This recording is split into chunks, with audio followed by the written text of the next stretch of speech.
bem-vindos ao Sempre um Papo, este projeto de incentivo ao hábito da leitura, criado há 39 anos pelo jornalista mineiro Afonso Borges. Esta edição do Sempre um Papo é patrocinada pela CEMIG, por meio da Lei Estadual de Incentivo à Cultura de Minas Gerais.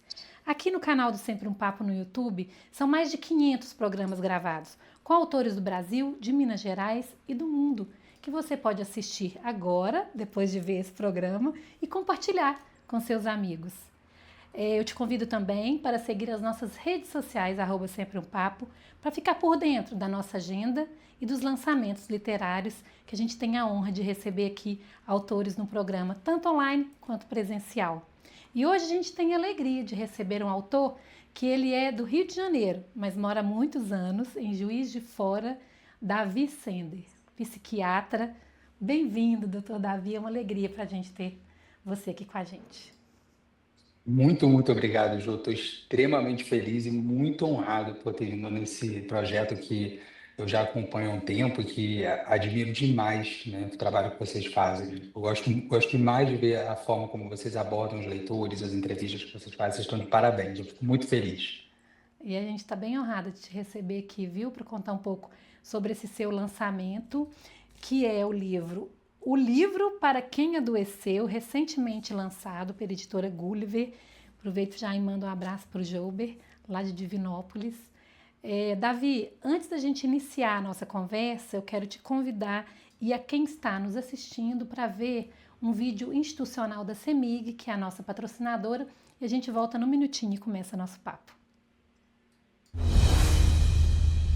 A cultura é uma força que ilumina a vida das pessoas. A cultura é uma energia que gera movimento, energia que conecta, aproxima, emociona, que toca cada um de nós de um jeito diferente. A cultura é tudo aquilo que transforma. A CEMIG, maior incentivadora da cultura de Minas, aplaude de pé este espetáculo.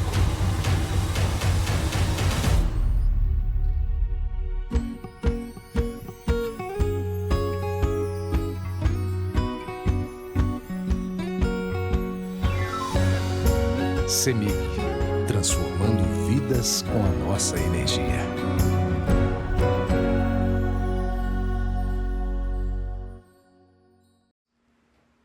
Agora sim, a gente volta para conversar com o Davi Sender, que é médico psiquiatra com residência no Instituto de Psiquiatria da Universidade Federal do Rio de Janeiro e experiência acadêmica na Universidade de Toronto, no Canadá.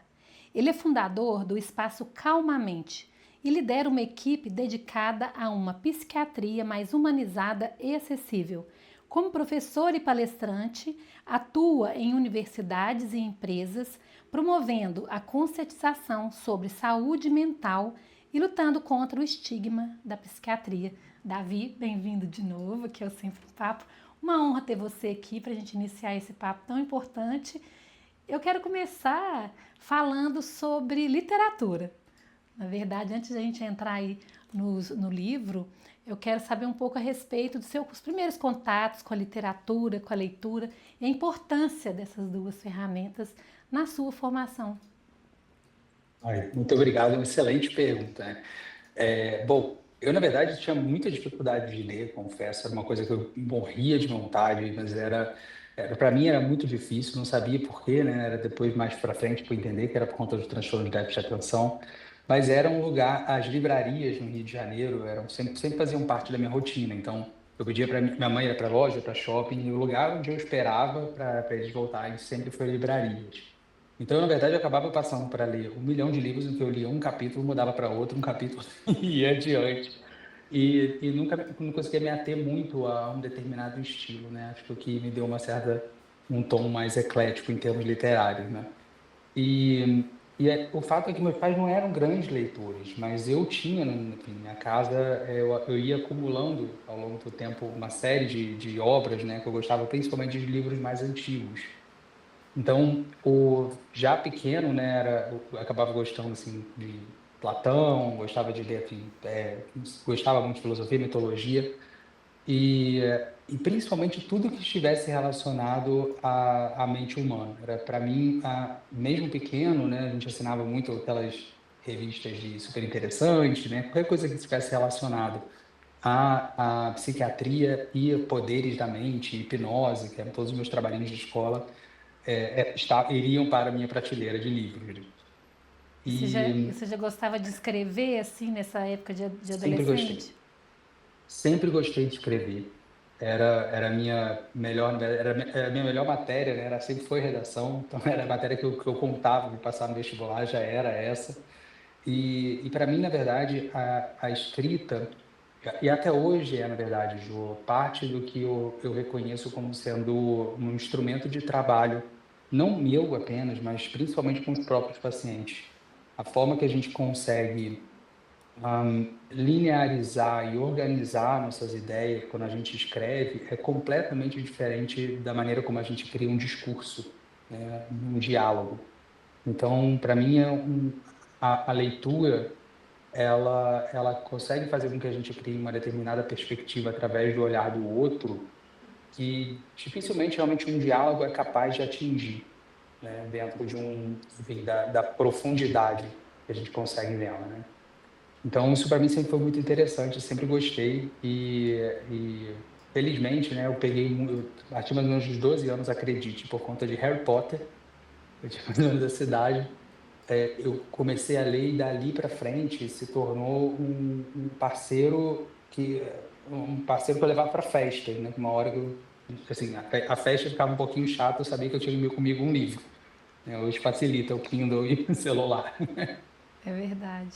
E assim, o livro, eu vi aqui no início do seu livro, né, que você, a importância do livro, eu acredito, na sua vida, que você narra aqui até, que foi a partir de um livro que você viu na prateleira, né, da estante dos pais da sua amiga, de amigos que você estava fazendo um trabalho, que você encontrou ali talvez a resolução para o problema que você estava vivendo internamente, né, já pensando nisso, né, agora mais maduro, né, e ali que você trouxe no livro, que você realmente tinha algum problema de saúde mental que você não tinha conhecimento.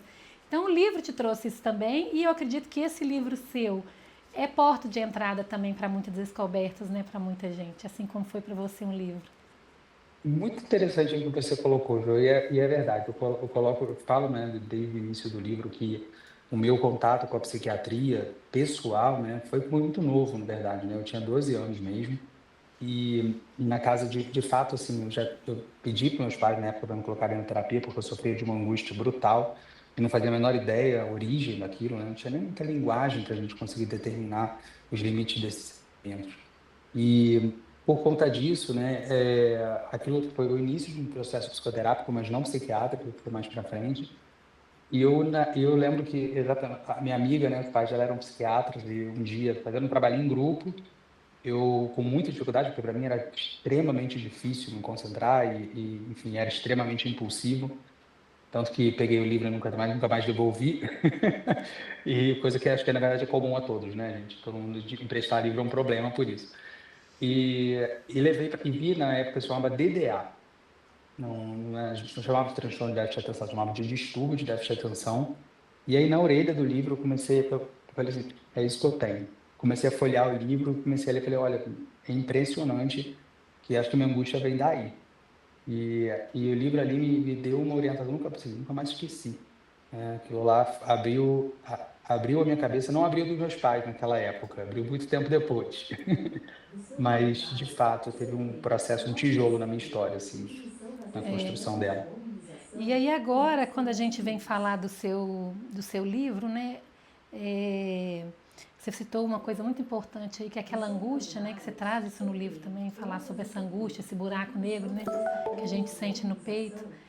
Mas antes de entrar em cada detalhe do livro, alguns temas que você traz aqui, eu quero te pedir para apresentar o livro para as pessoas. Eu vou mandar ele, vou mostrar aqui para a Nina a capa do livro, o livro Para Quem Adoeceu, e quero te pedir para fazer uma breve apresentação desse livro.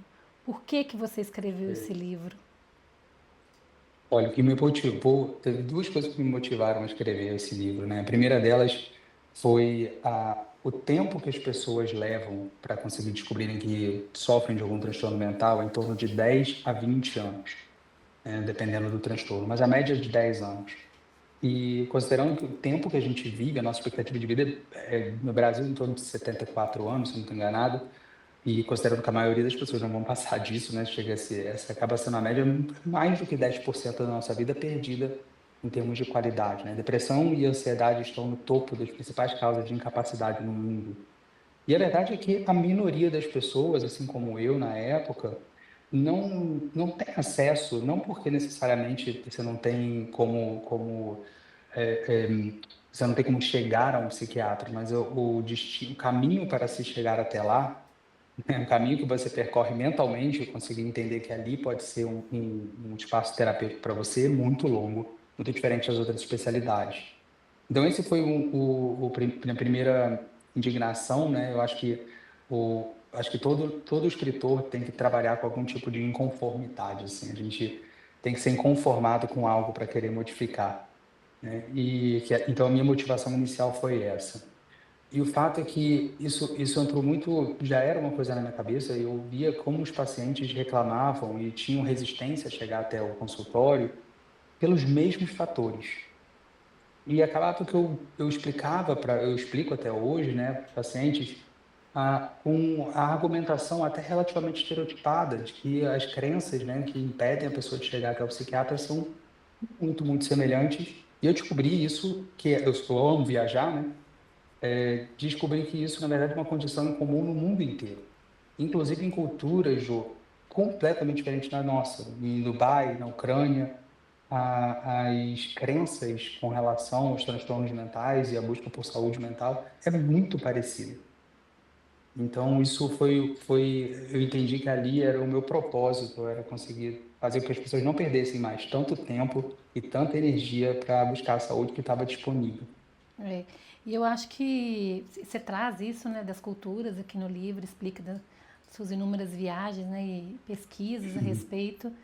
E realmente é muito interessante quando a gente vê, né? E eu acho que esse livro, para as pessoas comuns, né, como eu, assim, quando eu abri o livro, eu acho que tem um pouquinho para cada um aqui, né? Não é um livro, ele é um livro, né, de muitas páginas, mas que você pode, eu não sei se você pensou exatamente isso, você pode ir ali naquele capítulo que realmente te interessa, que você se identifica, né?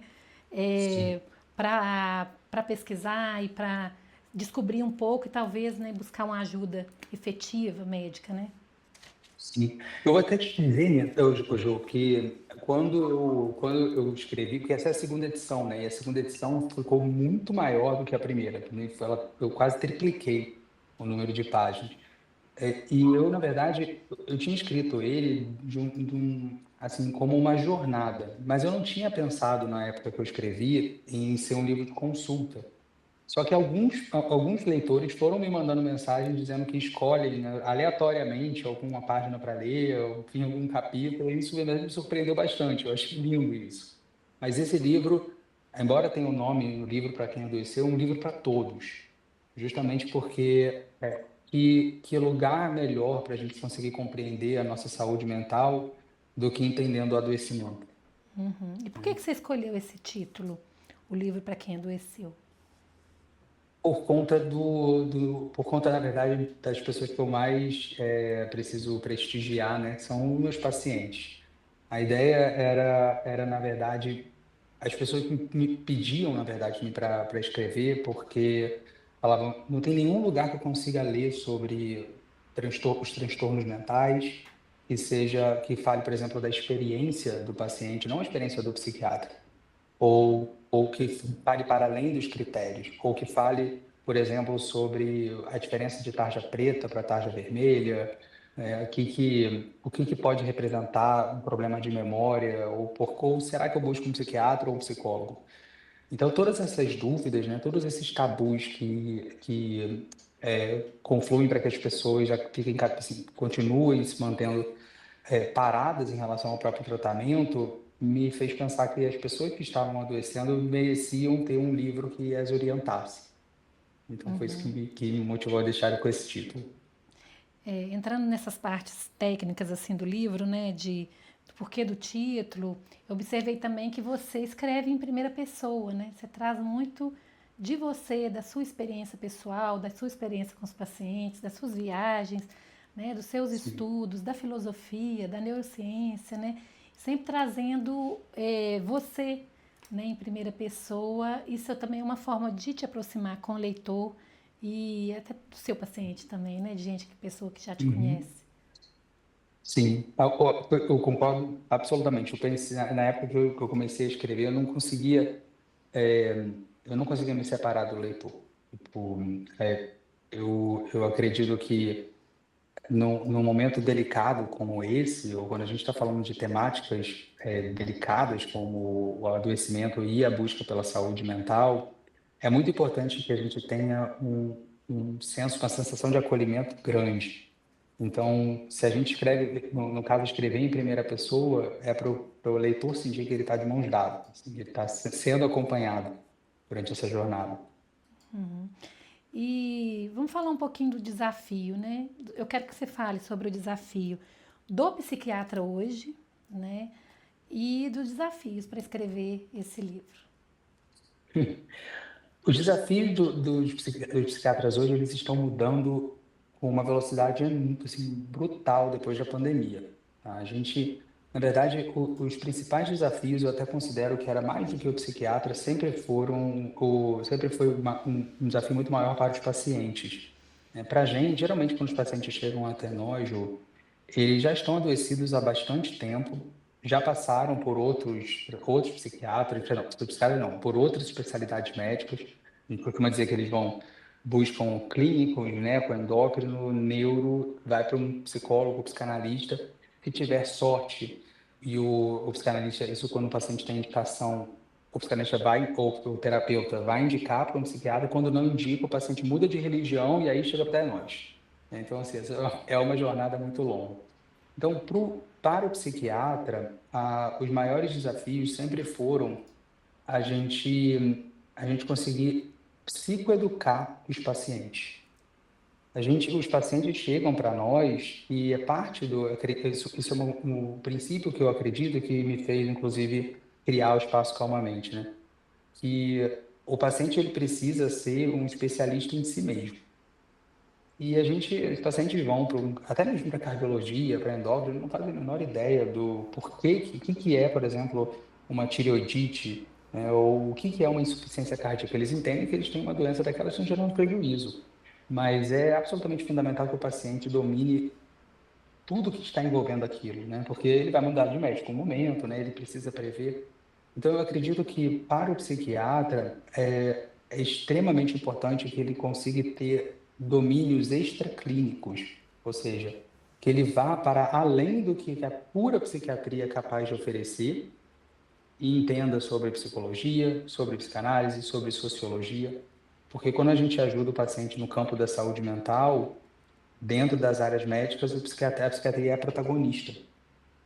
Então, a gente precisa fazer com que o paciente, a gente precisa conseguir ajudar o paciente no campo não só biológico, mas social e psíquico, além de fazer com que esse paciente, além de gerir, né, a saúde mental dele de uma maneira um pouco mais holística e integral. Eu não gosto da palavra integrativa porque ganhou Sim. ganhou outro sentido hoje em dia, né? E o desafio para o livro?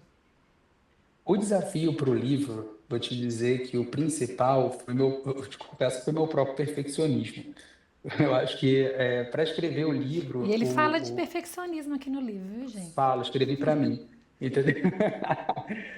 Mas é um fato assim, para escrever o livro, eu vou te dizer que o principal desafio foi enxugá-lo. A quantidade de mensagens que a gente quer transmitir, a quantidade de temáticas que são necessárias de ser abordadas, fizeram com que eu tivesse que selecionar de fato, né, o que eu poderia colocar numa leitura assim, que não fosse uma Bíblia, né, que não fosse um tratado. Então, acho que eu vou te dizer que o mais difícil foi conseguir selecionar bem, né, o que eu iria escrever e realmente assim, o número de revisões que eu mesmo fazia, porque a gente é o nosso maior crítico, né? Sim. Então, isso que é o E mais difícil. entrando um pouco nesses mitos, né, historicamente, né, e atualmente, por que que é tão difícil as pessoas aceitarem que precisam procurar, né, um psiquiatra e cuidar da saúde mental? Excelente pergunta. Na verdade, existem várias razões, né, por que que as pessoas não procuram. Mas a começar pelo fato de que a gente não aprende a gente não aprende muito sobre saúde mental e muito menos sobre o adoecimento mental. A nossa cultura,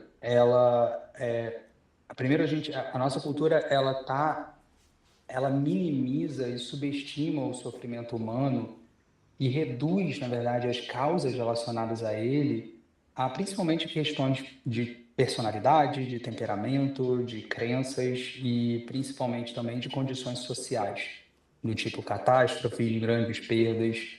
Então, a maior parte das pessoas acreditam que existe uma certa autonomia, na verdade, uma completa autonomia mental. Do tipo, se eu consigo pensar de maneira positiva, consigo manter um pensamento positivo em mente, isso significa então que eu tenho um determinado controle. Só que o nosso controle mental seria parecido com o controle respiratório que a gente tem. A gente consegue controlar nosso ritmo respiratório, mas a gente não é capaz de fazer isso o tempo todo, nem muito menos em determinadas condições, como subindo uma escada, né? Ou, por exemplo, se você está com asma.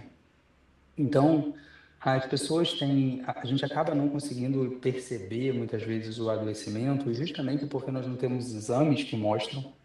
A gente não tem bolinhas vermelhas pelo corpo, por exemplo, né, quando a gente começa a deprimir. E a subjetividade que a psiquiatria impõe faz com que muitas pessoas entendam que determinados estados emocionais podem ser equivalentes a estados patológicos. Então, quantas vezes a gente escuta, por exemplo, uma pessoa dizendo que está deprimida porque ela está muito mal, ou que ela tem TDAH porque ela está extremamente desatenta, ou que alguém que ela conhece é bipolar porque muda de humor o tempo todo. Isso gera uma banalização dos estados psiquiátricos e confunde muitas vezes as pessoas a entenderem que, ué, se aquela pessoa tem depressão e conseguiu melhorar por conta própria, e a pessoa não tem depressão, por que que eu, deprimido, não conseguiria fazer o mesmo? Então, isso acaba fazendo com que as pessoas realmente não consigam compreender que, apesar da expressão poder parecer a mesma, a experiência interna é completamente diferente. A gente vai medir os outros através da própria régua. Além disso, a gente precisa lembrar de um fator muito importante, Jô. Quando a ideia que as pessoas têm até hoje sobre a psiquiatria, geralmente a gente associa a pessoas que a gente conhece que possuem algum transtorno psiquiátrico. E o que acontece é que a maior parte das pessoas que têm um transtorno psiquiátrico esconde. Aquelas que não escondem são geralmente pacientes graves o suficiente para estarem completamente disfuncionais, né? Enfim, a não conseguirem mais de alguma maneira se manterem na vida que eles gostariam. Por isso, se aquelas pessoas ali representam o perfil de pacientes que buscam um psiquiatra, se eu não as admiro, se eu, pelo contrário, na verdade, se eu as temo, é quase fatal que eu vou criar aversão ao lugar que cuida delas. Então, as pessoas têm uma ideia sobre a psiquiatria de que ela está reservada para quadros graves, justamente porque quem a gente sabe que vai com certeza, a gente espera que vá com certeza, são os pacientes que geralmente já estão em alta disfuncionalidade. Só que a maioria das pessoas que adoecem, que tem quadros de ansiedade, depressão, toque, são quadros leves a moderados. Essas pessoas que conseguem lutar para conseguir manter uma determinada funcionalidade, elas conseguem dar conta de determinadas limitações às custas de um esforço mental e de uma qualidade de vida enorme, mas sempre se mantendo aquém do potencial que elas têm. Que E o teria fato é que melhor isso se procurasse uma ajuda médica. a maior parte das pessoas que quando chegam aqui e a gente começa o tratamento, antes de começar assim, o tratamento, eu sempre pergunto, por exemplo, no caso da depressão, que acaba sendo o mais comum, né, eu sempre pergunto, há quanto tempo você acredita que você esteja deprimido? E os pacientes costumam ter uma determinada ideia, quando há 6 meses, há 1 ano, e a esmagadora maioria responde, muda essa resposta depois que melhora. A esmagadora maioria, quando eu faço essa pergunta novamente depois que o paciente melhora, há quanto tempo você estava deprimido? E assim, as respostas mais comuns, 5 anos, 3 anos, 10 anos. Quanto tempo poderia ter sido diferente? Quantas decisões essa pessoa já tomou na vida que poderiam ter tido um curso diferente, né? Quantos casamentos acabam, quantas empresas são fechadas, porque aquela pessoa não está no seu estado de normalidade, mesmo achando que está. E o que que e qual que é o papel da educação? Eu falo educação tradicional para jovens, para crianças, para abrir a mente, eu diria assim, né, uma forma mais simples de falar em relação à psiquiatria, à saúde mental. Perfeita pergunta. Eu até participei, na verdade, de um simpósio internacional de educação em que isso foi discutido. A primeira coisa que muitos colégios têm feito, né, que eu acho extremamente válido, é a educação socioemocional. Então, as escolas trabalharem com o reconhecimento das emoções, o que é a diferença de tristeza e raiva, nem sempre é fácil para a gente definir. Agora, a sensação delas é completamente diferente, embora elas possam acontecer ao mesmo tempo. Então, a tristeza, o que é a raiva, decepção, frustração, de alegria, realização, tudo isso a gente, principalmente os homens, né, costumam estar imersos numa cultura onde isso acaba sendo reduzido a eu estou bem ou eu não estou. Então, o primeiro ponto das escolas conseguirem fazer esse processo educacional emocional já é um grande caminho andado. O segundo é a gente lutar contra o que a maior parte, por exemplo, dos filmes, a maior parte dos filmes, e isso é uma pesquisa, estou citando, na verdade, uma das pesquisas que eu achei mais reveladoras, que mostrou que fez um levantamento de todos os filmes e séries que foram lançados no século XX, que envolveram as temáticas de psiquiatria e psicologia. E foi uma catástrofe, assim, em relação aos personagens, né, que estavam dentro desses papéis, porque o psiquiatra era sempre vilão, 70% dos quadros, o, mais de 60%, se não até quase 80%, eram antiéticos, queriam calar o paciente, e sempre que o paciente saía deles era uma forma de libertação, né, porque o paciente foi finalmente ouvido. Então, isso na verdade, não só coloca o psiquiatra como um lugar de temor, né, um lugar de terror, como também, novamente, reduz o sofrimento do paciente a um quadro onde ele poderia se superar, ao invés de entender que ele está lutando muitas vezes contra uma condição que tem um papel biológico gigante. Ou seja, não é simplesmente enfim, por uma forma que ele tem de imaginar, né? De pensar. Mas as escolas têm uma outra coisa que eu acho fundamental, que começa em casa, né, para variar. Sempre começa em casa. Mas que todos nós deveríamos fazer, que é rever o nosso vocabulário. Quando a gente coloca os transtornos psiquiátricos como a forma extrema de estados emocionais, como a gente falou, do tipo depressão é tristeza como depressão, ou pânico como ansiedade, ou manias de organização como o toque, a gente se afasta dos reais transtornos. As pessoas acreditam que qualquer pessoa pode ter e superar. Então, eu acredito que a gente conseguir selecionar melhor e evitar não só piadas, né, que envolvam a psiquiatria, é uma forma potente da gente conseguir desestigmatizá-la. E quando a gente fala de saúde mental, vem os psicólogos também, né? Sempre. Então eu, Eu, eu quero te pedir para falar um pouco, né, desse trabalho do psicólogo e do psiquiatra, né? Em que momento que eles convergem ou que atuam separadamente também. eu até sou relativamente suspeito para dizer, porque eu sou dentre os psiquiatras que eu conheço o maior fã da psicologia que existe, assim. Eu não acredito em saúde mental sem terapia.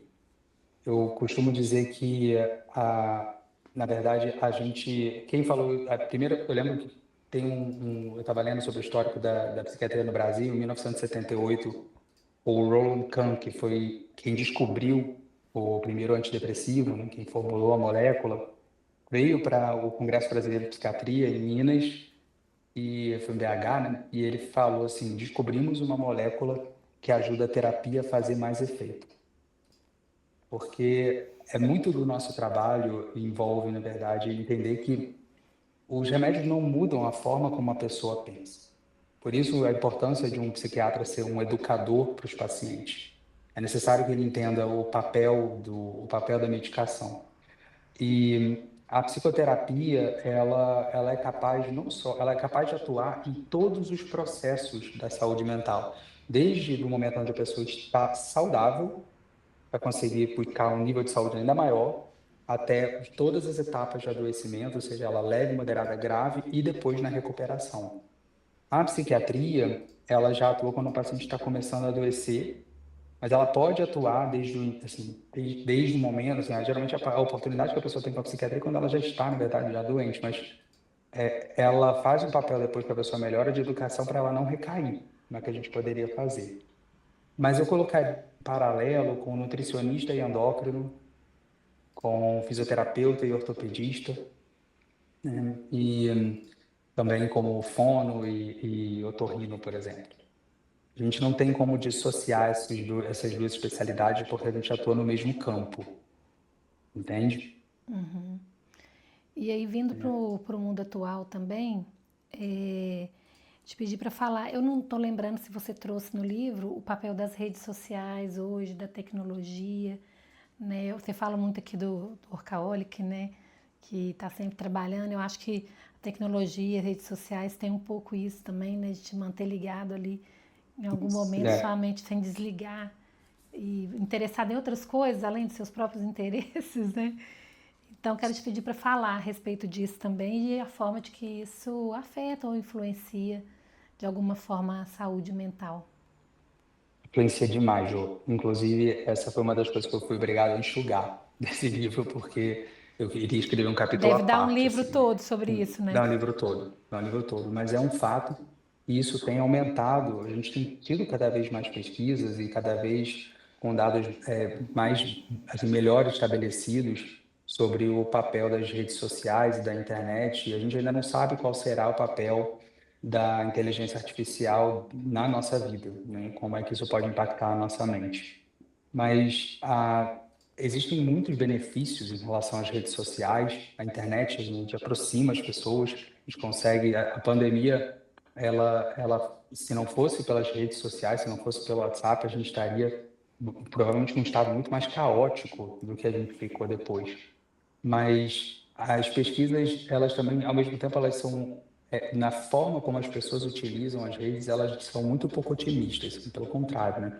A gente tem várias pesquisas mostrando que quanto mais tempo a pessoa passa em rede social, pior é a percepção dela em relação à própria saúde mental, pior é os níveis de ansiedade, de depressão e inclusive de insatisfação com o próprio corpo, que está sendo um fenômeno, né, que vem aumentando, né, no século XX e hoje continua em uma crescente.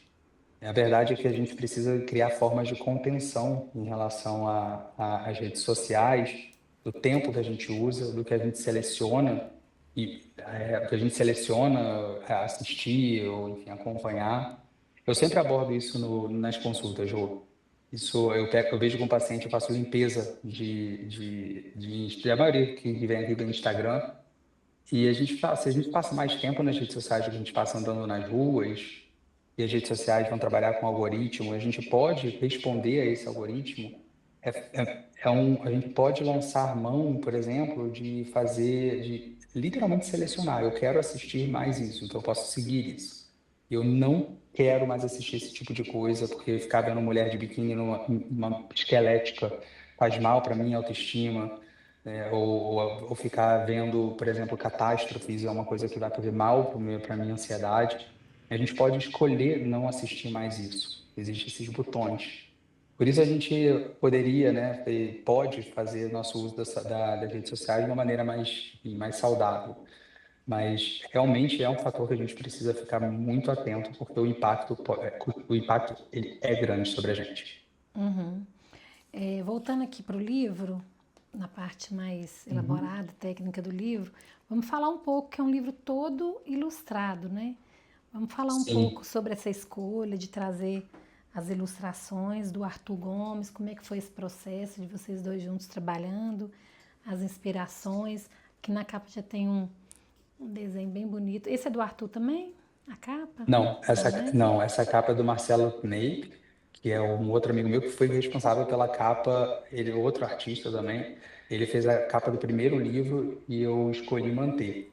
E aí as partes de dentro do livro, enquanto eu estava escrevendo, eu senti que estava me faltando alguma coisa que pudesse expressar através de outro sentido, dar alguma camada sensorial um pouco maior para os leitores. Então, a gente está falando O que é uma sobre ilustração? sentimentos, né? Eu achei que fosse importante a gente ter, então, uma isca nesse sentido. O Arthur, o apelido dele é Fera, a gente chama ele de Fera. O Arthur, assim como eu, é um grande fã do Neil Gaiman. Pegou o Bipolar, que é um pouco mais sinistro e tem motivo para isso. Mas o Arthur, assim como eu, ele é apaixonado por Neil Gaiman, pelo Dave McKean, que é um artista que faz, as obras dele são todas, são todas, são um pouco sinistras, mas eu confesso que são fora da caixa, né? Ele faz artes com correntes e prateleiras ao mesmo tempo, ele faz uma pintura em cima disso. E a ideia que a gente teve inicialmente, foi o Arthur que falou, como é que a gente poderia então juntar, talvez fazer algo parecido com o teste de Rorschach. E o pessoal usava, na verdade, ele foi criado nos anos 20 e a ideia dele era conseguir fazer com que, a partir de imagens simétricas, as pessoas descrevessem a sensação, se elas viam estática a imagem, se não era, se era positivo ou negativo, e aquilo ajudar a gente a fazer uma leitura de alguns traços emocionais ou de personalidade em relação a esse paciente. Então, durante o livro, a gente escolheu. Foi um processo muito interessante, Jô, porque a gente sentava juntos, eu explicava sobre os transtornos mentais, sobre a experiência desse paciente em cada transtorno, e a partir disso ele ia desenhando e pintando. Todos esses desenhos são pintados à mão, são todos autorais, foram feitos ali, né, na minha frente, e por isso essa autenticidade e a emoção de cada um deles foi respectiva ao capítulo. Por isso eu indico aos leitores que quando leem o livro sempre voltarem depois para olhar a imagem e se refere a ele, porque fica mais claro ainda, né, o que elas querem transmitir. Não, tá lindo. Esse. Não, tá super bonito, uma diagramação muito bem feita, bem legal. Vamos ler um trechinho? Você separou aí para ler para a Vamos, gente um trecho do livro? escolhi um aqui para gente. A agulha não dá ponto sem nó, né? Não tem como. Então, observe os seus pensamentos e emoções surgindo, compreendendo que vocês e eles não são sinônimos, mas sim coemergentes. Uma nota: o termo coemergente, utilizado nesse contexto, faz referência a um conceito presente na tradição budista, onde denota a concepção de que tanto os pensamentos quanto as emoções surgem de forma simultânea e inseparável da nossa consciência. Em outras palavras, o nosso senso de eu emerge à medida em que as nossas vivências internas se manifestam. Então, procure voltar-se para o campo mental onde surgem os pensamentos, analisando como eles pulsam de forma espontânea. Veja como os pensamentos jorram como água saindo de uma fonte. Sua consciência, capaz de observar e aprender, é um aspecto da sua mente, que por sua vez é uma complexa função cerebral e, portanto, corporal. Todas as funções do corpo são operacionalmente separáveis, mas absolutamente indissociáveis. Assim, considerando que é através da consciência que percebemos os fenômenos surgindo, podemos voltá-la para nós mesmos. Dessa maneira, observe: sua mente é parte de você e não você por completo. Como qualquer parte ou função corporal, ela também está sujeita a oscilações. Se você não estiver preparado para desconfiar da invulnerabilidade da sua mente, no momento em que ela virar, você rapidamente vai acreditar que quem virou de cabeça para baixo foi o mundo, não você. Esse trecho aí é bem importante, bem interessante no livro. Eu tinha até marcado aqui É, para te pedir para falar isso, né? A mente como parte do seu corpo, né? Da gente entender ela dessa forma, né? Porque parece que a mente está lá em outro lugar, né? Que não no nosso corpo, né? exatamente.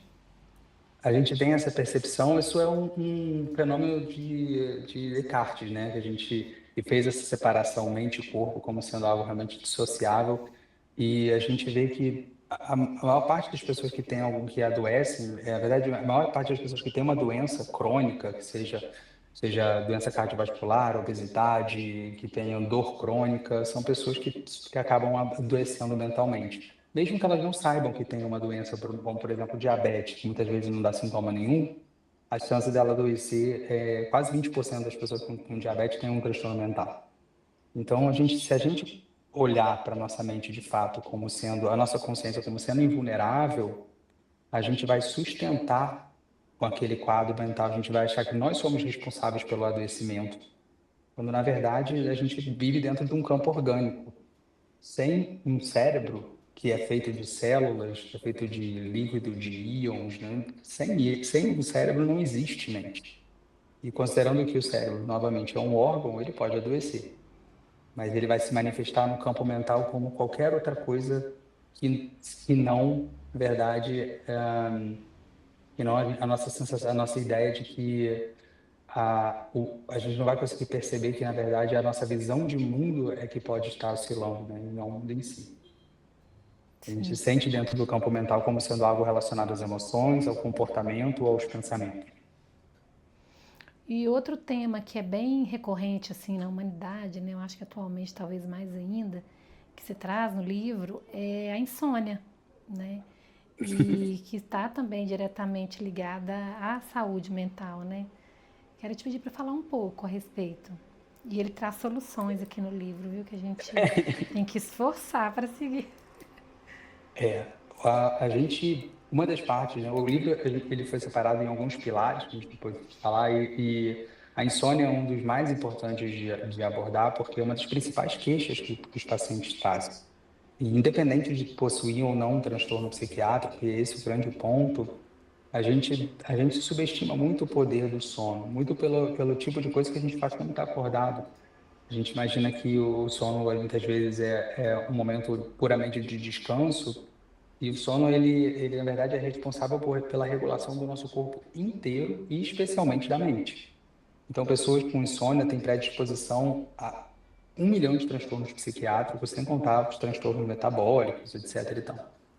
E uma das principais causas que a gente tem de insônia envolve o estilo de vida que a gente tem, em que a luz artificial, que ela faz com que o galo cante 4 horas da tarde, ao invés de cantar no horário da manhã apenas, né?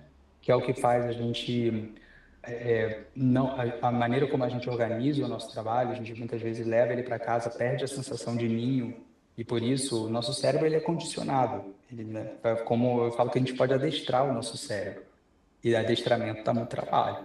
Então, a gente é adestrado, vamos dizer assim, a, a não parar para relaxar no momento em que a gente consegue, quando a gente chega em casa. E o fato é que, por exemplo, eu sempre digo que a maior parte do que faz a gente dormir mal é o que a gente faz durante o dia.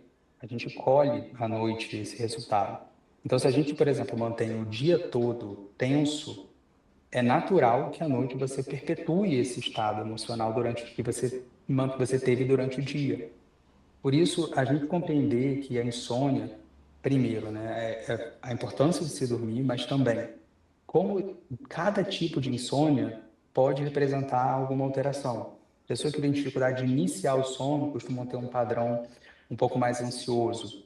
No caso de pessoas que tenham algumas síndromes neurológicas ou algumas condições relacionadas a desconforto, dor, pode ter uma insônia mais fragmentada, né? A pessoa acorda várias vezes durante a noite.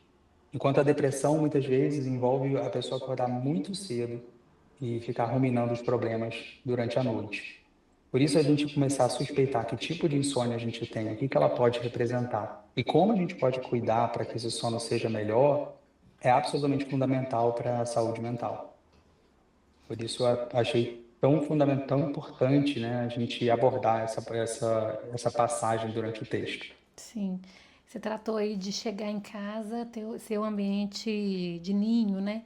Mas atualmente, logo depois da pandemia também, muito mais as pessoas estão trabalhando em casa, né? O famoso Office. home Uhum. office. Aproveitando, né, essa consultoria para todos que estão nos assistindo aqui, o que que você aconselha para essas pessoas de home office? E são muitos pacientes também que eu atendo que fazem, muitos amigos. As recomendações que eu costumo dar são assim, para muitas pessoas o home office foi um tiro no pé, porque a gente lembra do conforto que é você atender dentro de casa, só que novamente você acaba não conseguindo muitas vezes dissociar esse ambiente. E a gente precisa voltar toca. Trabalhar dentro da toca é um grande problema. Então, para a gente conseguir manter uma saúde mental nesse estilo, a gente tem que fazer muitas vezes uma dissociação artificial. O que eu explico para os pacientes fazerem? Primeiro, eles têm como separar o ambiente de onde eles vão trabalhar em casa do quarto deles. Se eles conseguirem um escritório, a gente já tem um primeiro passo aí. Porque você vai mostrando para a mente, por exemplo, que o quarto só é para ser usado quando ele for descansar, seja para dormir, seja para namorar, que ele em casa, é importante que ele se arrume. A gente tem aqueles vídeos engraçados, né, de ministro usando, tipo, não sei se foi ministro no caso, mas deputado, né, só camisa para cima e de baixo com samba canção, né? Isso a gente acaba fazendo quando a gente faz home office, né? A gente se arruma daqui para cima, mas a verdade é que o seu cérebro ainda assim ele não consegue entender da mesma maneira. Então, eu sugiro aos pacientes realmente se vestirem para trabalhar dentro de casa quando estiverem trabalhando, e quando eles pararem de trabalhar, aí sim eles poderem usar roupas mais confortáveis. Os horários eles têm que ser mais controlados, porque muitas pessoas ficam em casa, elas trabalham um pouco, param, dormem, voltam, trabalham mais, e essa desorganização o nosso cérebro não entende da mesma maneira que a gente gostaria que ele entendesse. Então, hoje, existem vários recursos que são possíveis para conseguir ajudar essa pessoa a dissociar o trabalho de casa da vida dele de conforto, mas algumas outras eu costumo sugerir que façam um híbrido, quando é possível. Eventualmente, um dia na semana, 2 dias na semana, por exemplo, trabalhar fora de casa ou fora do ambiente dele comum, porque isso dá vamos dizer, oxigena um pouco a sensação dele de que a casa dele serve para ele retornar. E agora que a gente aproximando do final já, quero te pedir para falar do espaço calmamente, né? E te pedir também mais aí indicações de como acalmar essa mente, né? Como tratar, como Sim. ter uma mente mais saudável. Olha, o Espaço Calmamente ele começou, acredite, com uma ideia de ser uma plataforma digital. Na época, foi em 2016, eu comecei a escrever textos sobre desestigmatização. Então, já nessa época foi quando eu comecei a falar sobre por que ir no psiquiatra e não no psicólogo, ou por que ir no psicólogo e não no psiquiatra. Sempre a ideia, na verdade, é sempre buscar os dois, mas qual é a diferença entre eles, sobre insônia, sobre perfeccionismo.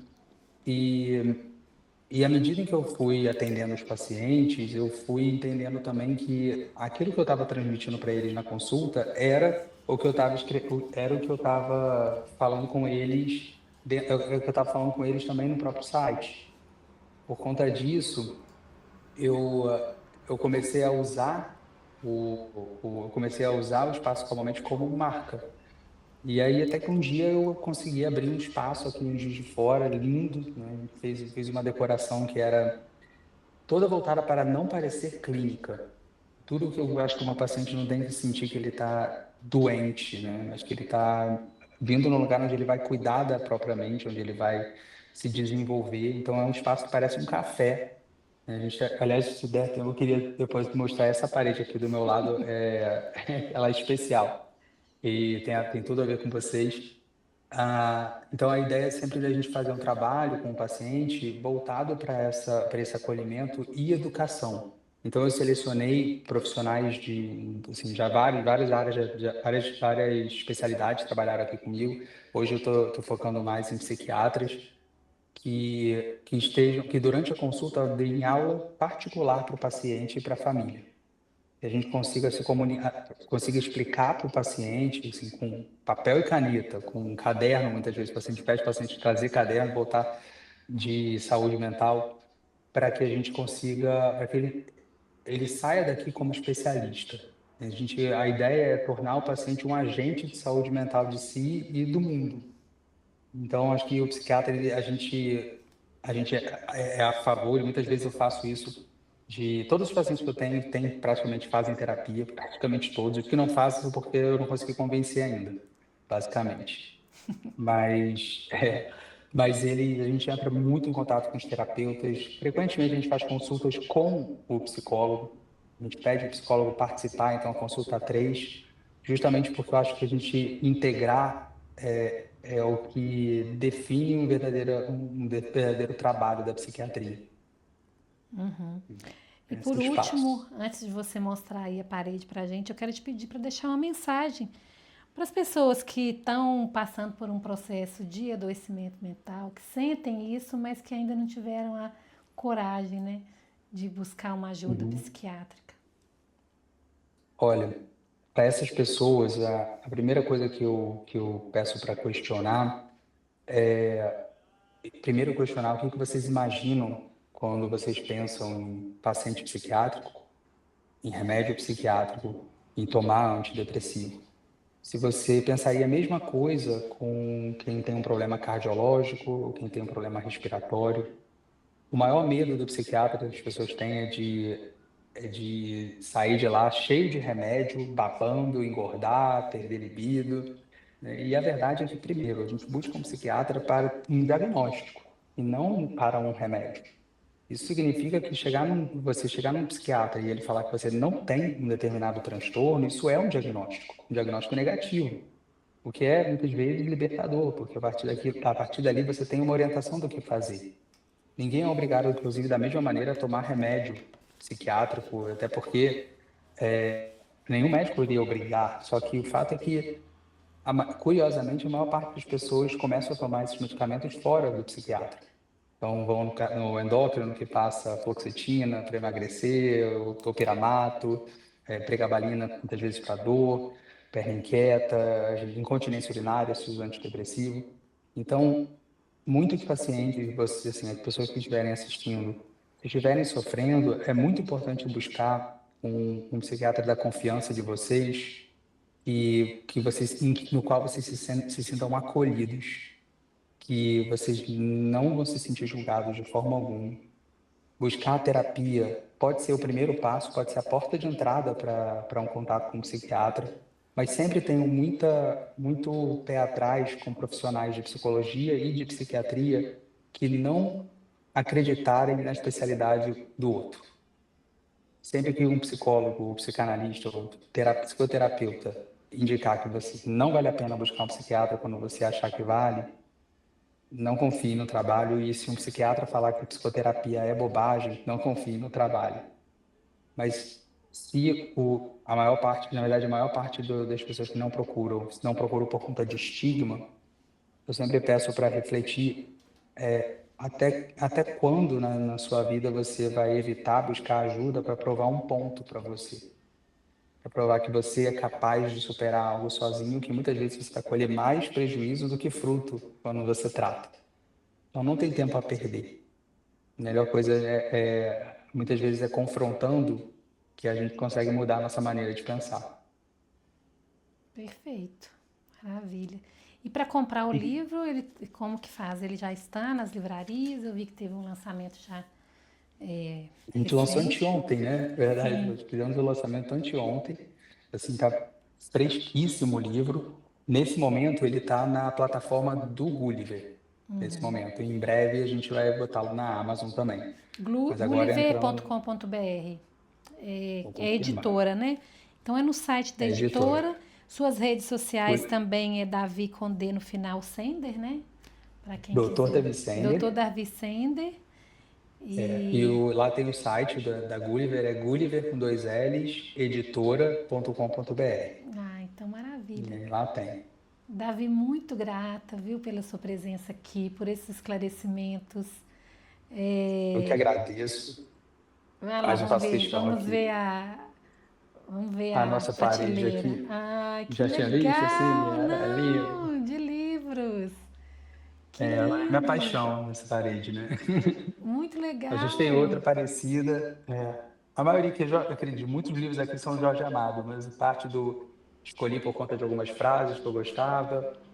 O próprio fato de ter alguns deles ter ilustração, acho uma coisa que eu sentia muita falta. E é livro mesmo? É livro o de papel? verdade. Olha que legal. Muito bacana. Com essa imagem Muito a gente legal, se né? despede então de você. Obrigada e muito sucesso com seu livro e no trabalho também, que é esse trabalho lindo de acalmar a nossa mente, né? Desse cuidado com a saúde mental. Até a próxima. Muito obrigado, Jô. Muito obrigado, muito honrado por participar.